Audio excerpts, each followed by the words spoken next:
Surf XL மாதிரி ஒரு high quality washing liquid எப்படி வீட்டிலேயே செய்யலான்னு பார்க்கலாமா? வாங்க, ரொம்ப சிம்பிளாக செய்யலாம். ஒரு பவுலில் 100 கிராம் காஸ்டிக் சோடா எடுத்து அதில் 100 கிராம் ஆரோ வாட்டர் ஆட் பண்ணி முதல்ல லை ரெடி பண்ணிக்கலாம். இந்த லை ரெடி பண்ணி 12 hours அப்படியே விட்டுறணும். ஏன்னா இது நல்லா கம்ப்ளீட்டாக கூலிங் ஆகணும். இதுதான் ஃபஸ்ட்டு ஸ்டெப். 12 hours அப்புறம் நம்ம வாஷிங் லிக்விட் ரெடி பண்ண ஆரம்பிக்கலாம். வாஷிங் லிக்விட் ரெடி பண்ண ஒரு அகலமான பாத்திரத்தை எடுத்துக்கிட்டேன். அதில் ஃபஸ்ட்டு 1 கிலோ ஆசிட் சிலரி ஆட் பண்ணுறேன். ஆசிட் சிலரி நல்லா குட் குவாலிட்டியாக பார்த்து வாங்கிக்கோங்க. அதுக்கப்புறம் 250 கிராம் எஸ்எல்இஎஸ் இதில் ஆட் பண்ணுறேன். எஸ்எல்இஎஸ் நல்ல நுரைவளத்தை கொடுக்கும். ஆசிட் சிலரியையும் எஸ்எல்இஎஸையும் ஆட் பண்ணதுக்கப்புறம் நல்லா ஸ்லோவாக மிக்ஸ் பண்ணி விட்டுக்கோங்க. ஸ்பீடாக மிக்ஸ் பண்ண வேண்டாம். ஏன்னா எஸ்எல்இஎஸ் சேர்த்துருக்கனால அது நுரை வந்துக்கிட்டே இருக்கும். நான் இப்போ ஒரு பேட்சுலாவை வச்சு ரொம்ப ஸ்லோவாகவே மிக்ஸ் பண்ணிக்கிறேன். இது ரெண்டையும் மிக்ஸ் பண்ணுறப்ப என்ன ஆகும்னு பார்த்தீங்கன்னா, லிக்விடாக இருந்த இந்த 2 பொருளும் மிக்ஸ் பண்ண அப்படியே நல்லா திக்கனிங் ஆக ஆரம்பிக்கும். எல்லாம் ஒன்று நல்லா பைண்டிங் ஆனதுக்கப்புறம் இதை அப்படியே வச்சுட்டு அது கூட நம்ம அடுத்த பொருளையும் ஆட் பண்ண ஆரம்பிக்கலாம். கொஞ்சம் ஸ்லோவாகவே மிக்ஸ் பண்ணி விட்டுக்கோங்க. ஆனால் எல்லாமே நல்லா கரைஞ்சிடணும், நல்லா மிக்ஸ் ஆகிடணும். இப்போ பார்த்தீங்கன்னா நல்லா திக்காக ஆரம்பிச்சிருச்சு. பார்த்தா அல்வா மாதிரி சூப்பராக இருக்கா? நம்ம இப்போ இந்த நேரத்தில் அடுத்த பொருள் 3வது பொருள் எதுவோ அதை ஆட் பண்ண ஆரம்பிக்கலாம். இப்போ இது கூட நான் 250 கிராமு குவெஸ்டால் ஆட் பண்ணுறேன். குவெஸ்டால் எதுக்கு சேர்க்குறோன்னு பார்த்தீங்கன்னா, நம்ம ஏற்கனவே நுரைவளத்துக்காக எஸ்எல்இஎஸ் சேர்த்துருக்கோம். அந்த இது மட்டும் பத்தாது. அந்த நுரைவளத்தை பூஸ்ட் பண்ணுறதுக்கு அதிகரிக்கிறதுக்கு நம்ம குவெஸ்டாலை சேர்க்குறோம். 2வது நம்ம துணி துவைக்கிறது பார்த்திங்கன்னா உப்பு தண்ணியில் துணி துவைப்போம். உப்பு தண்ணியில் துவைக்கிறப்ப அதிகமாக நுரை வராது. துணி அழுக்கு போகாமல் இருக்கும்.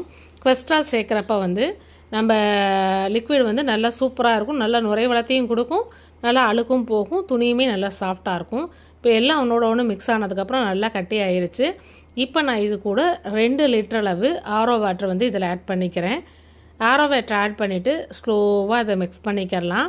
இப்போ இந்த தண்ணி கூட இந்த 3 ஐட்டம்ஸ், அதாவது ஆசிட் சிலரி, எஸ்எல்இஎஸ், குவெஸ்டால், இது எல்லாமே ஒன்றா நல்லா கலக்கிற அளவு நல்லா மிக்ஸ் பண்ணிக்கலாம். ஸ்லோவாகவே மிக்ஸ் பண்ணிக்கோங்க. இல்லாட்டினா நுரை வந்துக்கிட்டே இருக்கும். அப்புறம் நீங்கள் எல்லாம் மிக்ஸ் பண்ணிட்டீங்களான்னு ஐடென்டிஃபை பண்ண முடியாது. குவெஸ்டால் நம்ம துணிக்கு நல்லா சாஃப்டனும் கொடுக்கும். இப்போ இது கூட நம்ம ஏற்கனவே 12 hours முன்னாடி ரெடி பண்ணி வச்சுருந்த காஸ்டிக் லையை இதில் ஆட் பண்ணிக்கலாம். காஸ்டிக் லை ஆட் பண்ணோன்னே என்ன ஆகும்னு பார்த்தீங்கன்னா, இப்போ ப்ரௌன் கலரில் இருக்க இந்த லிக்விட் லைட்டாக அங்கங்கே வெள்ளை கலரில் இருக்கிற மாதிரி ஆக ஆரம்பிக்கும். நல்லா மிக்ஸ் பண்ணிக்கிறணும். இது எல்லாமே ஒன்று நல்லா பைண்டிங் ஆகணும். அது ரொம்ப ரொம்ப கவனம். நீங்கள் சரியாக மிக்ஸ் பண்ணாமல் விட்டுட்டிங்கன்னா, அது கரெக்டாக இதாகாமல் இருந்துச்சுன்னா நமக்கு ஹை குவாலிட்டி லிக்விட் கிடைக்காது. இப்போ காஸ்டிக்கில் ஆட் பண்ணோன்னே பார்த்தீங்களா, கலரே சேஞ்ச் ஆகி அங்கங்கே ஒரு ஒயிட் கலர் மாதிரி மாறுதா? இது அப்படியே நல்லா மிக்ஸ் பண்ணிக்கோங்க. இப்போ இது கூட நமக்கு தேவையான அளவு கலர் பொடியை ஆட் பண்ணிக்கலாம்.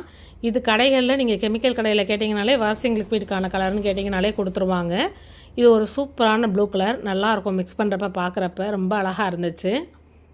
இப்போ இதை நல்லா ஃபஸ்ட்டு மிக்ஸ் பண்ணிக்கலாம். மிக்ஸ் பண்ணுறதுக்குன்னு ஒரு ப்ராசஸ் இருக்குது, ஸ்டெப்ஸ் இருக்குது. அதே மாதிரி நீங்கள் ஃபாலோ பண்ணால் மட்டும் தான் உங்களுக்கு ஹை குவாலிட்டி வாஷிங் லிக்விட் கிடைக்கும். இப்போ நம்ம இது கூட நமக்கு பிடிச்ச பெர்ஃப்யூம் ஆட் பண்ணிக்கலாம். அப்படி இல்லாட்டினா கடைகளில் சர்ஃப் எக்ஸல் இல்லை ஏரியல் பெர்ஃப்யூம்னே கிடைக்கும். உங்களுக்கு அதில் சர்ஃப் எக்ஸல் பிடிச்சிருந்தா சர்ஃப் எக்ஸல் வாங்கிக்கோங்க, இல்லாட்டினா ஏரியல் பெர்ஃப்யூம் வாங்கினாலும் வாங்கிக்கோங்க. நான் இன்றைக்கி ஒரு பாட்டில் ஆட் பண்ணியிருக்கேன். ஒரு பாட்டிலோட அளவு அப்ராக்சிமேட்டாக பார்த்தீங்கன்னா 30 கிராம்ஸ் இருக்கும். இப்போ இதை நல்லா மிக்ஸ் பண்ணிக்கலாம். இப்போ நம்ம இவ்வளோ பொருள் சேர்த்துருக்கோம். இதை ஃபுல்லாக பைண்டிங் பண்ணுறதுக்காக நம்ம கடைசியாக ஒரு பொருள் சேர்க்குறோம். இந்த பொருளோட பேர் யூரியா. யூரியா தான் பைண்டிங் ஏஜென்ட். இது தான் இது வரைக்கும் நம்ம சேர்த்த ஆசிட் சிலரி, எஸ்எல்இஎஸ், குவெஸ்டால், அப்புறம் காஸ்டிக் சோடா, கலரு, பெர்ஃப்யூம் எல்லாத்தையுமே ஒன்றா பைண்ட் பண்ணோம். இப்போ இது கூட நான் ஒரு 6 லிட்டர் அளவு தண்ணி சேர்த்துக்கிறேன். நீங்கள் வேணும்னா 8 லிட்டர் கூட சேர்த்துக்கலாம். 10 லிட்டர் அளவு இந்த ஃபார்முலாவுக்கு நீங்கள் தண்ணி சேர்த்துக்கலாம். நான் இது கொஞ்சம் திக்காக எனக்கு வேணுன்றதுக்காக 2 லிட்டர் தண்ணியை குறைச்சிட்டு டோட்டலாக 8 லிட்டர் தண்ணி ஆட் பண்ணியிருக்கேன். ஸோ இந்த லிக்விட் ரெடி ஆயிடுச்சு. இப்போ இது எல்லாத்தையும் அப்படியே மிக்ஸ் பண்ணி வச்சுட்டு அப்படியே விட்டுருங்க. இந்த கொஞ்சம் நஞ்ச நுரைகள் அடங்கினதுக்கப்புறம் ஒரு பக்கெட்டில் மாற்றிக்கோங்க. இதை மேக் பண்ணுறதுக்கு எனக்கு ஆன காஸ்ட்டுன்னு பார்த்தீங்கன்னா ஒரு 25 ரூபா வரைக்கும் தான் ஆகியிருக்கும் 1 லிட்டருக்கு. நீங்களும் இதை ரெடி பண்ணிவிட்டு எப்படி இருக்குன்னு சொல்லுங்கள். இதே மாதிரி யூஸ்ஃபுல்லான வீடியோஸை தொடர்ந்து பார்க்குறதுக்கு தவசி ஹெர்பல் சேனலை லைக் பண்ணுங்கள், ஷேர் பண்ணுங்கள், சப்ஸ்கிரைப் பண்ணுங்கள். நன்றி, வணக்கம்.